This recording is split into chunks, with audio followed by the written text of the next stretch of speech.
Zoo Boys, Chapter 4, Part A. European exit, stage left. Dave crouched down, closest to the closed door inside the left stage dressing room. John was breathing over his shoulder. All of them huddled for safety. The other two boys were as far away from that door as possible, unaware that there was a back door directly behind them. As they took cover from the shadow of some Godzilla-like creature beyond the waterfalls outside, they remained more silent than they had ever been before. Dave looked over his shoulder, beyond John and the other two. He whispered, "Jeremy, you get the back door." Jeremy mouthed the words, "Back door?"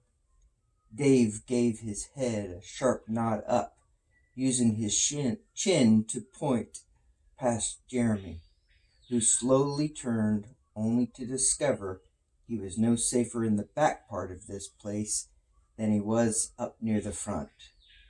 Ronnie was closest to the back door, so he slid his body as quick and as quiet as possible to put Jeremy between him and the rear exit, or worse, the rear entrance. The flashlights Dave and John left in the room were still on, one aimed perfectly at a light switch on the back wall. Jeremy reached up and flicked it, turning on the bright overhead lights. Every muscle in each of their bodies instinctively tightened up. Before Dave could curse him, Jeremy forced the light switch back off. Ronnie began to cry a little. He was glad that the other three couldn't see him in the dimly lit room. However, he couldn't keep his slight whimper from being heard. Jeremy whispered, "I thought I was turning the lights off." John said with a hush, "The flashlights." He got his hands on one and shut it off. Ronnie dove to grab the other one, turned it off, and then clutched it in his hands like a weapon. They all flinched again when they heard a scratching at the front door leading to the stage. Dave barked, "Shh! Oh, shh! Stay quiet, guys!" The scratching stopped. A few seconds later, Jeremy felt a tap on his lower back. He leaped forward, plowing over Ron. Ronnie instinctively turned the flashlight back on, aiming its beams toward the back door like a deadly laser beam as he notified his friends, "It's just Quasi."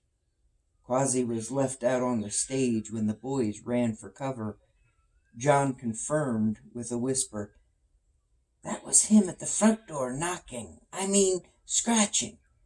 He knew he could come in the back doggy door. I saw him do it with the other door of the back door of the room across the way. Smart boy."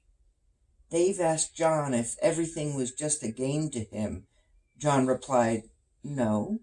Dave said, "It should be, because then, though it's challenging, you get through it." "Get through what?" John asked. Dave began a list: chores, tasks, schoolwork, fights, homework, cleaning your dad's tools, and shit like that. "Yeah?" John wondered what life lesson he'd learned from David. The other two were nodding their heads. They welcomed the advice, although they heard it several times before, and they were honestly glad to talk about or listen to anything that might help get their minds off the current scary situation. John turned back to Dave as Dave followed through with his lesson. "Yeah, sure. Just look at things and like what we are going through right now. Look at it as if it's a game." His voice went raspy and filled the boys with intrigue. "Play it. Learn from your mistakes and just keep playing. May not always be fun or easy, but at least you feel like you've conquered it. You know what I mean?" Dave gave a final nod, and John was waiting for some typical sports analogy that Dave had picked up from some football coach along the way. Ronnie cried out, "I have to pee!" As Dave hushed him, he had a flashback to the amusement park and the smell of urine. Jeremy had the same memories. Jeremy whispered, only loud enough for Ron to hear, "Try to hold it. We'll be out ahead." The boys all clenched up again from the loud, unmistakable sound of a jackhammer. Even brave Dave's heart skipped a beat. It came again with an obnoxious rack-a-cack-a-cack-a-cack-a-cack-a-cack. But this time it was followed by the sound of a car sputtering as if it was trying to turn over or start its engine. Then there were a few seconds of silence, enough for the boys to unhinge their shoulders from their earlobes. Each boy thought, "We've been caught." Then the same sound broke the silence again. This time it was the same similar noise of someone taking a key to a car or truck just to hear it not start. Without thinking, Dave said, "It's flooded." John was amazed that Dave would know what was wrong with the vehicle just by hearing it. Then, once again, the jackhammer spit out the same rhythm it had before. This time, followed by the sound, what sounded like a toy laser gun. Pew, pew, pew! The boys were puzzled. Once again, the jackhammer, followed again by the car needing a mechanic. Dave turned to John. "Yeah, it's not the battery. That's more of a click, click, click, clickety-click." "It's flooded. Idiot. Doesn't he know it's flooded?" Ronnie smiled when he heard the pew, pew, pew toy laser gun sound again. Jeremy recognized that toy gun. They sold them in the zoo, and you could even find them at your local big box stores for a while. He pictured the Zoo Island logo on the side. His thoughts stopped when they heard the car trying to start again. Dave was getting more and more agitated and almost shouted, "Why keep trying? What an idiot! Even I know the internal combustion engine that has been fed an excessively rich air fuel mixture ain't gonna be ignited. No way. The mixture exceeds the upper explosive limit for that particular fuel. An engine in that condition will not start until the overly rich mixture has been cleared out, flushed. Come on, you Jack." It was silent. The other boys had no idea what Dave meant. John was still in a state of shock as he looked back at the other two boys. He thought to himself, "I know a lot. I didn't know that." His body language was saying, "Hey, wow, pretty smart of Dave." Ronnie shrugged his shoulders, and Jeremy's eyebrows went up and the corners of his mouth went down, not as a frown, but as if to non-verbally say, "Hey, I'm impressed." Dave stated, "Do I need to go out there and tell the guy, or what?" Ronnie asked, "There are other people?" Once again, the jackhammer sound caused Ronnie to tighten his lips shut, but only until it was quickly followed with the trigger of the toy gun. Pew, pew, pew! That made him smile every time. John held up his finger. He said softly, "Wait." The same three sounds repeated, but this time in a different variation of order. Car, jackhammer, toy gun. Car, toy gun, jackhammer. Then 2 jackhammers in a row, 1 toy gun, and they were waiting for the car sound. It was time for the car sound. Where was the sound of the flooded car engine trying to start? Nothing. It all stopped for a few seconds that seemed like all eternity.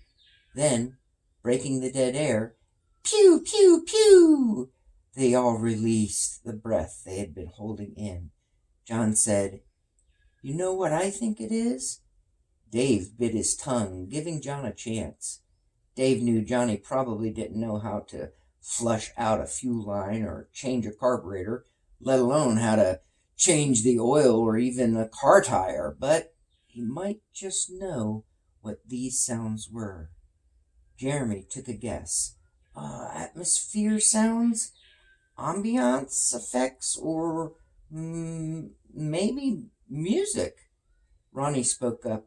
Yeah, sounds like what we heard in the abandoned amusement park.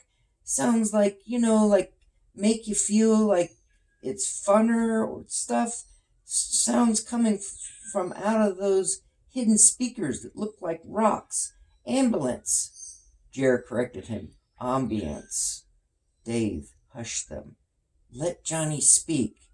The jackhammer rattled into Dave's ploy, and this time it was followed by a sound of someone taking pictures with an old camera that makes that click and shutter sound. They all looked at each other. Then all eyes were on John, waiting for him to solve the puzzle. This guessing game. He held up one finger again, and before he said a word, they heard the pew, pew, pew, followed by a noise that they had not heard yet. It sounded to all of them like R2-D2 from the old Star Wars movie. Jeremy blurted out, "Huh, what the hell?" John was ready to make his statement. "I think it is He waited.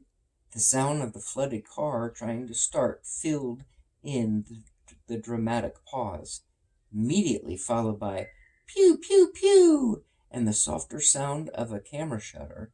Just before John continued, Ronnie filled in. He thought John was about to say, "It's R2-D2!" They all smiled, except Ronnie. He was completely serious with his guess. He asked, "What? I heard the beep-boop, beep-bop, beep-pew, pew-pew." The R2-D2 sound repeated. Ronnie said, "See?" It was more of a statement than a question. Jeremy patted Ron's head like he did to his family dog. Quasi nosed in between Ron's head and Jeremy's hand. Jeremy found himself now patting Quasi, who before this point was almost forgotten about. Dave threw things back on track. "Pretty sure it's not R2-D2. John is our genius. What you think, Jay?" John noticed there was no sarcasm in Dave's voice this time. He liked that and smiled as he said, "Well, I think it's a mockingbird." No one said a word, but their wrinkled foreheads said, "Tell us more." John gladly continued. Mockingbirds go on learning new sounds throughout their lives. The mocking sounds, they mock what they hear. The sounds or songs are a long series of phrases, with each phrase usually repeated 2 to 6 times before shifting to a new sound. Sometimes the song can be as long as and go on for 20 seconds or more. John's voice was growing in confidence and volume. The others were fascinated. Dave nodded with approval. After all, it was a much better guess than Ronnie's R2-D2. Without being asked, Johnny continued. Many of the phrases are whistles, but mockingbirds also make sharp, raspy, scolding, or trills. An adult male mockingbird can emit up to over 100, maybe even 200 distinctive sound effects. It can imitate the noise made by cardinals, blue jays, a bunch of other birds. And what's even more amazing is how some can do spot-on, perfect impressions of car alarms, squeaking gates, pretty much anything they hear and pick up. Dave was relieved. So the guy isn't flooding his pickup truck. Jeremy excitedly chimed in, "The toy gun. The bird heard that gun from the Zoo Island gift shop. Ronnie piped in. I knew R2-D2 wasn't out there. They all smiled. Quasi now shifted his attention to Ronnie, looking for approval and affection. John was proud he knew so much, and more importantly, that they let him share his knowledge.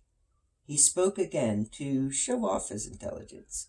Yep, birds also have ultraviolet vision, too. They see UV rays we can't see. That helps them to see things like urine trails left by their prey. Ronnie sprung up to his feet. Ew, and, I gotta pee. We're going to stop there and go on to Chapter 4, Part B.